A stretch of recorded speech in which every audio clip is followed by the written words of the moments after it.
And I'm thankful to have an opportunity to speak this month. As already mentioned by Barrett, Wes is away and enjoying some time. I believe actually him and Holly are flying to Montana today to enjoy a week there. So let's be praying that they have a great week there. A month ago when I was knowing I was going to preach, I had foot surgery, and I didn't know how I would feel. And the last few weeks have not been that easy. And I think for the first time in the United States, I'm preaching in tennis shoes in my lifetime. And it feels pretty good. I've been missing out, I think. But I'm thankful to be here. It actually hurts the most when I stand in one spot. So I'm going to have my notes in my hand and walk around some, and hope we have a good lesson together. I really think you're in a good place this morning.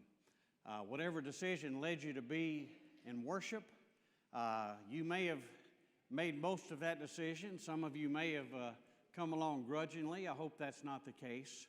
But being with God's people, being, in a sense, in a holy place because holy people are there, is the best decision you've made today. Some of you are here on a regular basis, and some of you I know are visiting. Laura and I met someone already here for the first time.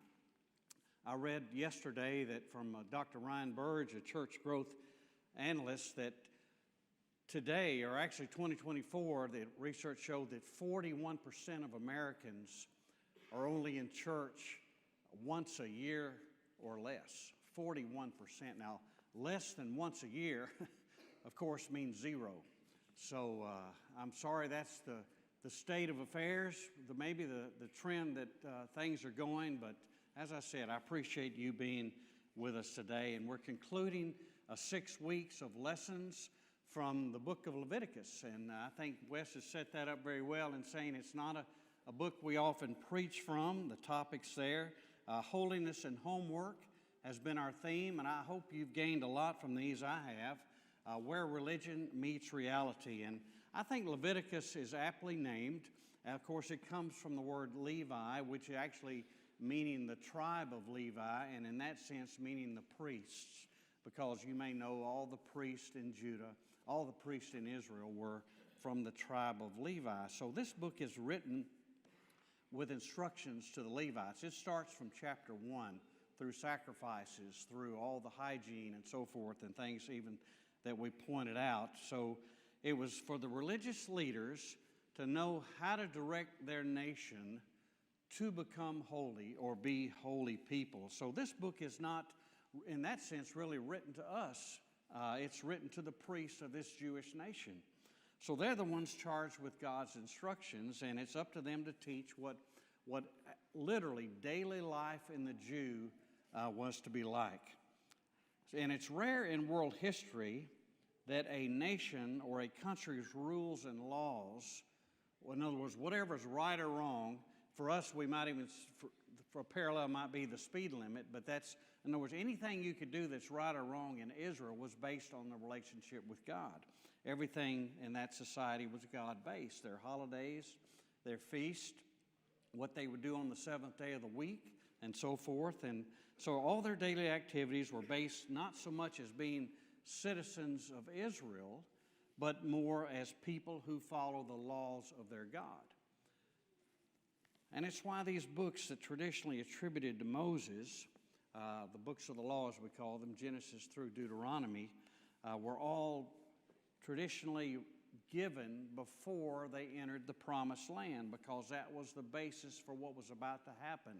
They were about to set up not only being a holy nation, but the land that they were going to. And so Joshua was charged, in that sense, to rid that land of anything that was not part of that system, or any people that would not adhere to that system, and certainly all the idolatry that would go on that was brought into that land by the people that were there before them. So it was not to be a place where you would compromise the laws that you were about to be given.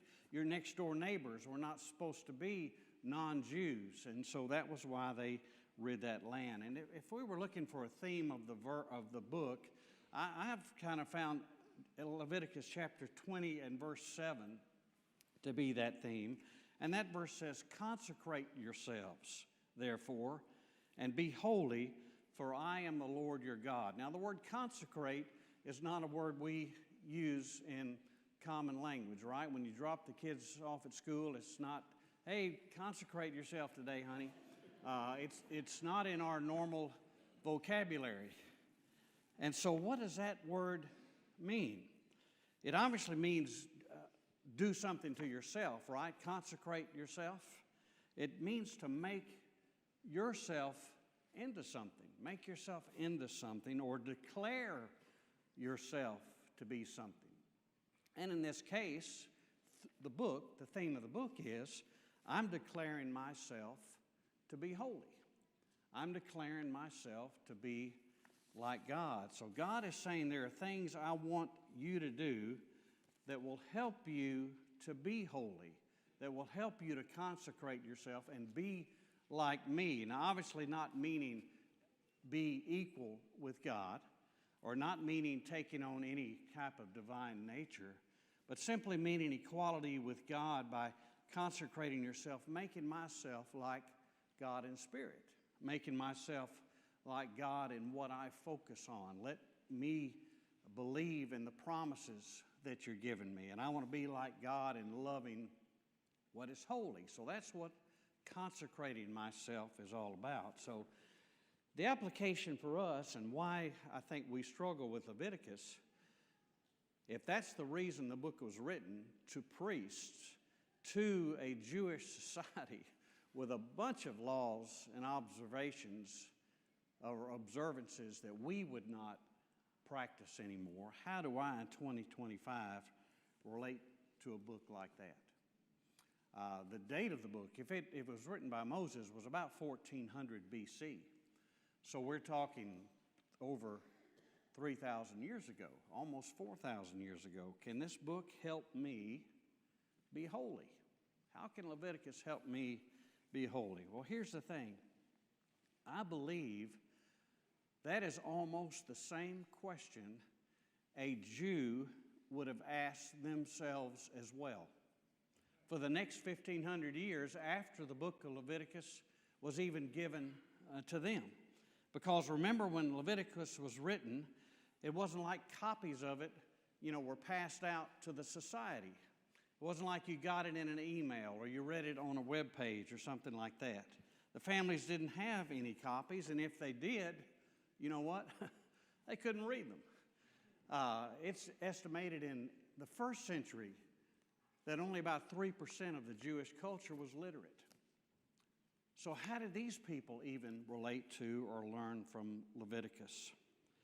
Well, you've got to imagine or picture living in a complete oral society where the only thing that is transmitted or learned is by what someone tells you or what someone speaks to you. Oral traditions. They learned by what was passed from the priests to the heads of the households, who in turn passed it on to their families. It was daily communication with each other. They didn't have, wake up to the news in the morning and see what's going on, or the internet. Nothing was printed or nothing was read. And that's why, to me, this passage in Deuteronomy 6 has such impact. It's a verse I think you're very familiar with. And the English Standard Version reads, "And these words that I command you today shall be on your heart." The easy-to-read version has verse 6 this way: "Always remember these commands that I give you today." Now, if you're hearing that and you can't read and nothing is ever disseminated to the society about something I'm supposed to remember, the only way I remember something is by repetition in a society like that. The only way I remember something like that is because it continues to be talked about. And that's why verse 7 is the commentary on verse 6. You shall teach them. In other words, here's how you're going to remember them. You'll teach them diligently to your children, and you shall talk of them when you sit in your house, and when you walk by the way, and when you lie down, and when you rise. So, from what was talked about in the home, right? When you're talking, sitting, walking, getting up, going to bed. You know, if you could shorten the verse, here's how it would read. Talk to your children all the time about the law of God. That's what verse 7 is saying. Talk to your children, because that's the only way they're going to learn my commands. That's the only way they're going to become holy, because that's the means of communication. Do you think you could survive in a society that only communicates by talking? We have gone full spectrum of that, right? 180 degrees. Our learning process is all media driven. It's all on devices, is it not? Maybe we have a picture next. I asked Mikey, find a picture of a family in a restaurant that I see all the time. She did better than that. She found the home. She found what it's like in our homes, how we've eliminated even talking with each other. You know, we can't even make phone calls anymore, right? It's rude to call. You got to text. I mean, why would you call? So looking at this series title in this light, Holiness and what? Holiness and Homework. I love that title, where religion meets reality. I would simply ask, does it? Is that where religion meets reality? In your home? Is it happening there? Or would it be more accurate for us to have this title, Holiness and Homework, where religion never meets reality? You know, the text today has been different for us. The text today that Kevin read was from Leviticus chapter 19. And most of Leviticus is all about the externals. It's all about the sacrifices. As we've learned, it's all about hygiene. It's all about the Sabbath. It's all about feasts. It's all about how to observe different things. But Leviticus 19 kind of changes that to the internal. It changes to here's how you're supposed to be inside. Here's how you become holy inside. Here's how you become like me in your heart. And so don't steal, don't lie, don't slander people, don't hate.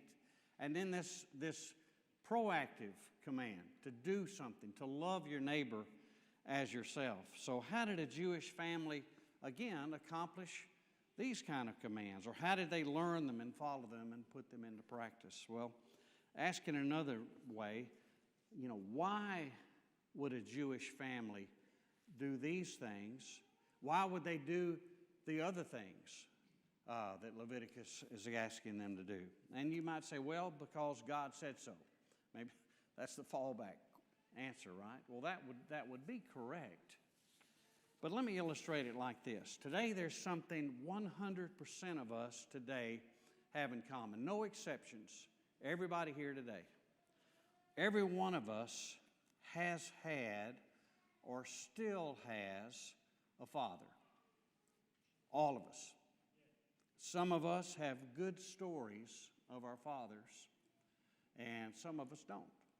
Some of us here actually may not have even known their father. But if I ask you this morning, tell me about your father, how many of you would begin to describe him by what he taught you, by what he expected of you, by what your father thought was important, or what he wanted you to be like, or even what he wanted you to become? Sometimes that's the way we talk about our parents, or sometimes we talk about people that way who we've learned something from. So church, when you read the book like Leviticus, Numbers, and when you read Deuteronomy, books not written to us, would you perhaps read it differently if you read it as, this is what my Father is like.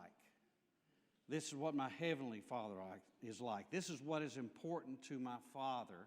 This is what my Father expects of me.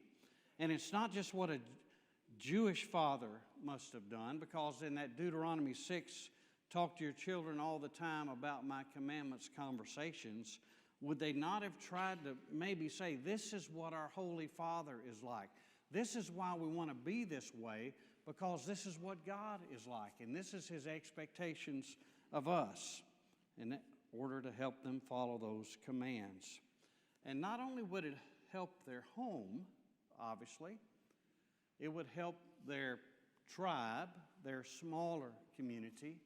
And God's plan was, this is how my entire nation gets built to be holy, is because it's from the ground up. It's from the home up into the entire nation. So these commands in Leviticus 19 are about changing how we respond to people. You consecrate yourself. You know, how does a child become holy in all you do? How do you teach a child to do that? I like this passage in Proverbs 23:24 from the easy-to-read version. The father of a good person is very happy. You know what that means? That means if you have a good son or daughter, you're a happy man. A wise child brings him joy. If you have a wise son or daughter, it's saying then a father is happy when that has taken place. So, Father, since it's Father's Day, let me just, in the last few minutes here, talk to you just a bit, if I may, and simply ask, are you helping getting holiness into the home, as the theme for this series has been? Because these books of the law, as we said, are saying, here is what your Heavenly Father is like, here's who I am, and here's how I want you to be. So to the fathers here today, I would hope you're doing the same thing in your home. You're saying, kids, here's who I am. Here's the kind of man I am. Here's what's important to me. Here's what I want you to do and become. Because your children are learning something from you every day. Yes, every day. It may be good, it may not be good, but trust me, they are definitely learning from you. And what are some of the things they may be learning from you? Well, today, just for one example, they are learning how to respond to life. And the reason I say that is because what's getting ready to happen in the context of the law, the giving of the law in Leviticus, and especially Deuteronomy, is Jewish society is getting ready to change dramatically. They're getting ready to go into a new land. They're getting ready to have to travel. They're getting ready to have to set up home. They're going to have to set up a means of a home. A father would think it a means of trade or agrarian society as they were, and they're also going to have to fight. They're going to have to fight for the land. So there's a lot of turmoil that's getting ready to happen. There's a lot of life change that's going to go on, and the kids are going to be watching how mom and dad deal with all the things that are going to happen when they enter into the promised land. Just read the book of Joshua and see some of the things that are about to happen. So our kids are watching how you respond today. They're watching how you respond to the good things in life. They're watching how you respond to the hardships and the challenges, and the way that you do it has a profound impact on how they're going to view life, or how they view life currently, if they think this is the way life is supposed to be, and whatever good or bad we bring into it. So fathers, parents, I'd ask you today, what are they seeing? Are they seeing perseverance? Are they seeing adaptability? Are they seeing the obstacles in your life and the life of your family as part of the journey? Or are they seeing it, as we might say, as the end of the road? I've heard it said, you see, the God of the mountaintop is also the God of the valley. You know, the greatest honor I can get, I got a Father's Day gift this morning from my son. My wife gave it to me. He mailed it or sent it. It was a shirt that said, please be patient with me. I'm from the 1900s. Okay. I appreciate that gift. But you know, the greatest gift that my son can give me is for him to call me and say, Dad, I need your advice. Dad, I need to talk to you about something.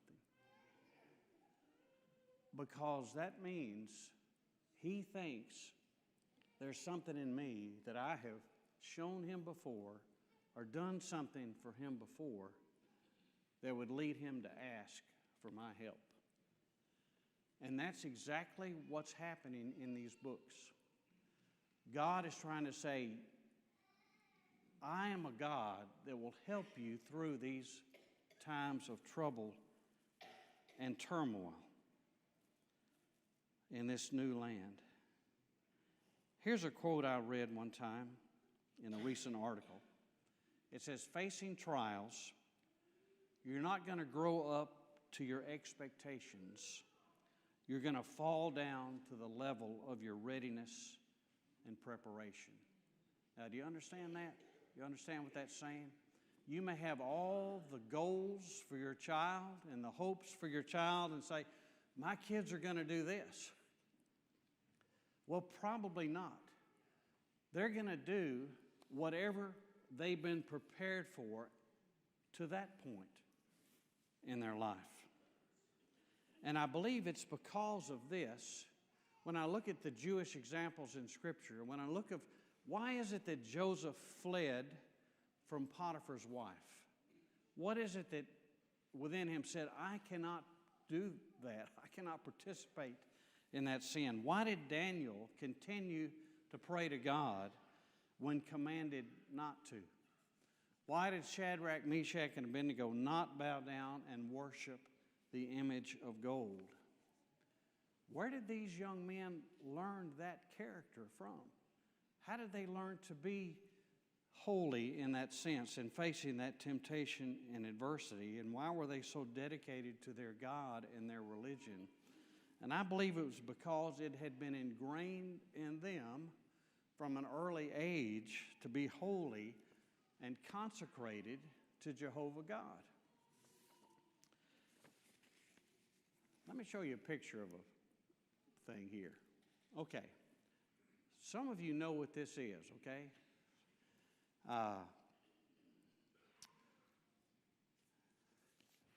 It's called a breakaway coupling. So show the second picture. Okay. You see where that's attached to a gas pump? You see that there? I worked for Avis Rent-A-Car back in the 70s, in the 1900s, and I worked with my coworker. Our job was to fill up the cars with gas and clean them up as fast as we could and get them back on the lot. And my coworker twice, after cleaning up the car, drove out of the little garage we had with the gas pump still attached to the car. And I can't remember, well, both times it either ripped the hose right out of the pump or it ripped the handle right off the hose, maybe damaged the car. He had to pay for the damages both times. Well, since the 70s, they have invented this device that, as you can see, let's say you go into Buc-ee's or something and you fill up your car and you go on in and fill up yourself, and then you come back to your car and you drive away. Well, that will detach and the gas doesn't spread everywhere. You might drag that hose a little bit, and someone saw that that was something to prevent harm from coming when it happens. And you might say, well, Mark, how do you know about that? And I'll just say I've seen it work, okay? But something like that doesn't happen by accident. It was an intentional prevention, right? It's by planning ahead. Here's a quote from Daniel Hort, 7 Traits of Effective Parenting. Intentionality is simply a matter of knowing what you're going to do to make each day count in your child's life. And you say, well, that sounds easy, right? We're trying to operate that way. But the problem is the schedule we place on ourselves can kill intentionality, right? We're too tired to be intentional today. I'm planning tomorrow. I'm very intentional about tomorrow. I'm very intentional about next week or next month. But we just can't live in today because we're planning tomorrow. We're always talking to our kids about what's going to be coming up the next day. What about the day you're living in? What about the moment that you're in today? Because in Deuteronomy 6, that passage, when you walk together, you're talking. And you know, just reflecting on that verse, have you ever done that? What reaction would you get from your child if you said, let's go for a walk today? Would they say, what are you talking about? You mean outside? You mean, do people do that in our neighborhood? You know, we can walk our dog, but can we walk our kids? That's what the passage is talking about. When are you finding that time where it's just you and the kids talking intentionally about life? You see, a man who leads out of holiness, or a man who leads like Christ, or because of his relationship with Christ, meets the needs of his wife, meets the needs of his children, and very simply, a Christian man provides for those under his care, not just physically, not just the physical needs, not just emotionally, but certainly spiritually. Maybe ask it this way: are my children more like Christ because of my influence and my relationship with them? Or are they more like Christ in spite of me? Because I believe there's no such thing as spiritual neutrality with fathers. Your words and your thoughts and your actions and your inactions are having consequences. You cannot help but have an influence. So dads, maybe this morning simply ask, where's your spiritual life going? Because you cannot give your children what you do not have, and you cannot lead them where you're not going. You see, the Israelite family had an enemy, did they not? And it was idolatry, but it was more than that. Their enemy was the culture around them. That was their downfall, their temptation about what society finally was bringing into their home and into their society, the temptation to sin and to take part.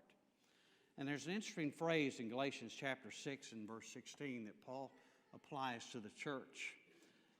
He calls the church the Israel of God. In other words, to resonate with the readers, Israel was God's people.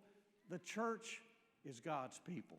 And we have the same challenge. And remember, the theme for this year, for the entire year, is sanctified, purified for a purpose. And we too, in 2025, have an enemy. Your children are in a battle. And Satan is ready, and he wants our kids. He wants to destroy the church. He wanted to destroy the nation of Israel. He wants to destroy God's nation today, the church. And someone has to rise up and be the protector, and be the guardian, and be the example, and be, yes, the teacher, the one who talks all the time about God.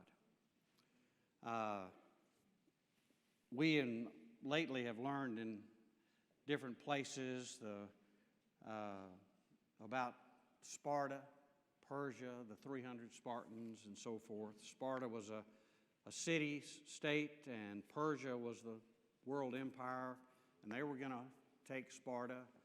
And they said, if you'll just lay down your weapons and give up, we won't devastate your city. We'll put you into subjection, but, everyone will survive, and so forth. And there was a king, Leonidas, as you know, who stood against the Persians. And there's several things that have been written, but there's a book by Stephen Pressfield called Gates of Fire. And King Leonidas is in that book saying that we're not going to give up to the Persians. We will fight, and we can build a wall. And they began to build a wall around Sparta, but King Leonidas finally says these words, "For a wall of stone will not preserve us, but a wall of men." And so, brothers and fathers and mothers, as I said, there's a great battle taking place for the souls of your children. You are the wall. You are the wall. You know, today, McDermott children make up 18 and under. Just a little research this week. Children 18 and under make up 26% of our present membership. But they are 100% of our future. And God aspired for holiness in every Israelite family. That's what I learned from Leviticus, that He wanted His people to be holy.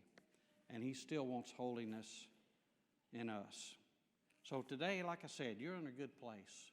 We're singing, we're talking about God, we're talking about the God of the Bible. But our prayer today is that your home is like that as well. That that's the place where God gets talked about, a place where holiness and His name is exalted, without exception. And we want to be a kind of church that helps families do that. Today we have an invitation song to sing as well. If there's someone here today outside of Christ and wants to consecrate yourself and dedicate yourself to holiness with God, then we'd certainly rejoice in that opportunity today if you'd respond. Of course, there's opportunity for prayer every Sunday with us here in the assembly, also in the prayer room with the elders, if that would be more suitable for you. But Charles is going to lead us in this song to encourage you. Let's stand together.